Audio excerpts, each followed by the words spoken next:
ભરૂચમાં high tense line મુદ્દે ખેડૂતોનો વિરોધ નોંધાવ્યો છે. કામગીરી રોકવા કલેક્ટરને આવેદનપત્ર સુપત્ર કર્યું હતું. જમીન સંપાદન કાયદા 2013 મુજબ યોગ્ય વળતર તથા 4 ગણું વળતર ચૂકવવા માંગ કરી હતી. વધુમાં બજાર ભાવ નક્કી કરવા માટે માર્કેટ રેટ ડિટર્મિનેશન કમિટી રચાઈ અથવા પ્રતિ ટાવર યોગ્ય નાણાકીય વળતર નક્કી કરાય તેવી માંગ કરાઈ હતી.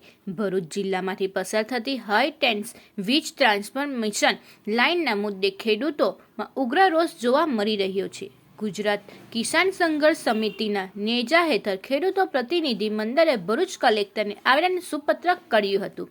તેમાં ચાલી રહેલી કામગીરી તાત્કાલિક બંધ કરાવવા અને ખેડૂતોના હક્કો રક્ષણ કરવા માંગણી કરવામાં આવી હતી. આવેદનપત્રમાં જણાવ્યું હતું કે રાજ્યના વિવિધ વિસ્તારોમાં પવનચક્કી અને સોલર પાવર પ્લાન્ટ દ્વારા ઉત્પન્ન થતી વીજળીના ટ્રાન્સફોર્મેશન માટે 400, 220, 132 અને 66 કિલો વોટની હાઈ ટેન્સ લાઇન તથા ટાવરો ઊભા કરવામાં આવી રહ્યા છે.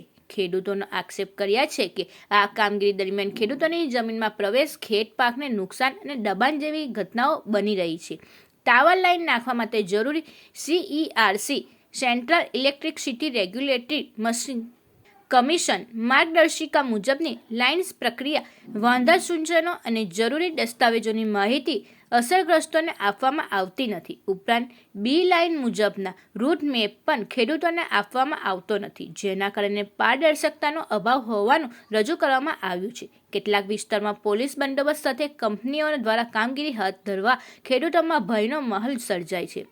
અસરગ્રસ્તોની સંમતિ વિના તથા યોગ્ય વળતર નક્કી કર્યા વગર કામગીરી આગળ ધપાવવામાં આવી રહી હોવાના પણ આક્ષેપો કરાયા છે.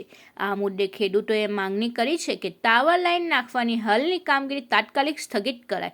CERC માર્ગદર્શિકા મુજબ સંપૂર્ણ પ્રક્રિયા પારદર્શક રીતે અમલમાં મુકાય. બી લાઇન રૂટ મેપ જાહેર કરવામાં આવે.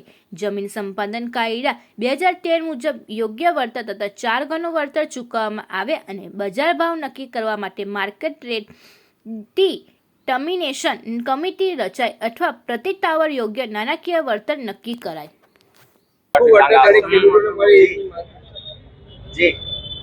હું નવફાલી પટેલ, સરપંચ દેતાલ ગ્રામ પંચાયત તથા આ ટાવર લાઇનમાં અસરગ્રસ્ત ખેડૂત છું. આજે અમે ગુજરાત કિસાન સંઘર્ષ સમિતિના નેજા હેઠળ જે આ કલેક્ટરશ્રીને આવેદનપત્ર આપવા માટે આવેલા છે. અમારી મુખ્ય માંગો એ છે કે જે નહીં જેવું વળતર આપીને પાણીના ભાવે અમારી જમીનો પડાવી લેવા માટે આ સરકાર અને કંપની જે કાવતરું રચેલી છે એનો અમે સખ્ત વિરોધ કરીએ છીએ.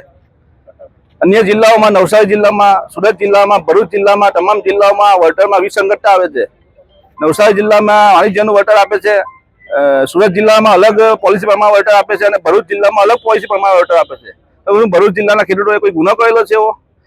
જેથી અમે આ આવેદનપત્રના માધ્યમથી એવી માંગ કરીએ છીએ કે કોઈ વ્યાજબી પોલિસી બનાવી અને ખેડૂતોને ભવિષ્ય ધ્યાનમાં રાખીને આ વળતર નક્કી કરવામાં આવે અથવા રાજસ્થાન સરકાર પ્રમાણે વાણિજ્યને 4 ગણા આપવામાં આવે, જેથી દરેક ખેડૂતને સમાન વળતર મળી આવે, સમાન બંધારણીય હક હચવાય દરેક ખેડૂતના. આ તો અમને એવું લાગે છે કે આ ભરૂચ જિલ્લો જે નેતાગીરી છે એ થોડી કોઈને કોઈ જગ્યાએ કાચી પડી રહેલી છે એવું અમને લાગી રહેલું છે. જેથી ખેડૂતો હવે પોતાની લડાઈ પોતે લડવા માટે સક્ષમ થયા છે. આજે ખેડૂતો નાત જાત જોયા વગર બધા એક થઈને એક નેજા હેઠળ આજે લડવાની અને આંદોલન કરવાની પોતાની તૈયારી બતાવી રહેલા છે. મારું નામ રાજેશભાઈ બાલુભાઈ છે, મુકામ માનસિંગપુરા. મારે 2 વર્ષનું એટલું નુકસાન કરે છે. મારા ખેતરમાં ખાદરામાં 1 રૂપિયાનું વળતર નથી આપ્યું ને એ લોકો એવું કહેવા માંગે છે તે પોલીસ સ્ટેશનમાં ભરૂચ તાળે ઓફિસે આવવું પડશે, કલેક્ટરમાં તાળે આવવું પડશે, હું બોલાવું તો હાજર થવું પડશે એવું કહેવા માંગે. હવે મારે એનું કરવું? હું ગરીબ છે, મારી નાની છોકરા છે, મારું જીવન છે. મારા 2 વર્ષથી 1 રૂપિયો નથી મળતો.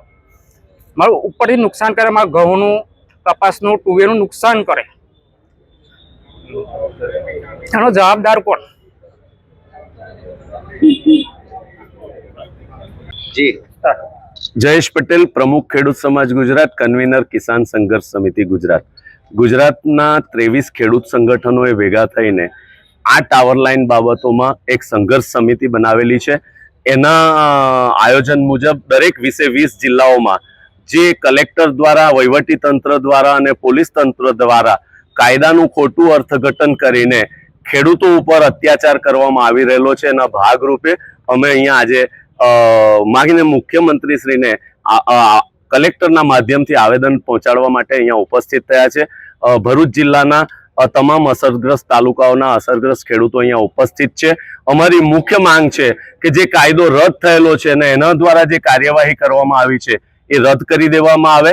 જમીન સંપાદન કાયદો, કારણ કે 2003ના ઇલેક્ટ્રિસિટી એક્ટ ને જમીન સંપાદન કાયદો 2013 લાગુ પડે છે, એટલે એ મુજબ બજાર કિંમતના 4 ગણા અથવા તો રાજસ્થાન સરકાર દ્વારા જે વાણિજ્ય જંત્રીના 4 ગણા વળતર ચૂકવવામાં આવ્યું છે એ આપવામાં આવે. આવી નીતિ જ્યાં સુધી સરકાર લેવલે ન બને ત્યાં સુધી ખેડૂતોને લમસમ 2 કરોડ રૂપિયાનું ટાવર દીઠ વળતર ચૂકવવામાં આવે અને CERC ના જે લાયસન્સ લેવામાં આવેલા છે એ ખોટી રજૂઆત કરીને લેવામાં આવેલા છે એ લાયસન્સ રદ કરવામાં આવે. આ રીતનું આવેદન લઈને અમે આજે આવ્યા છે અને જિલ્લા કલેક્ટરશ્રીને એ વાત કહેવાના છે કે જે કંઈ હુકમો કર્યા છે ખોટી રીતે અર્થઘટન કરીને એ હુકમો રદ કરે અને નવી કોઈ નીતિ ન બને ત્યાં સુધી આ તમામ કામો બંધ કરવામાં આવે એવી અમે રજૂઆત લઈને આવ્યા છીએ.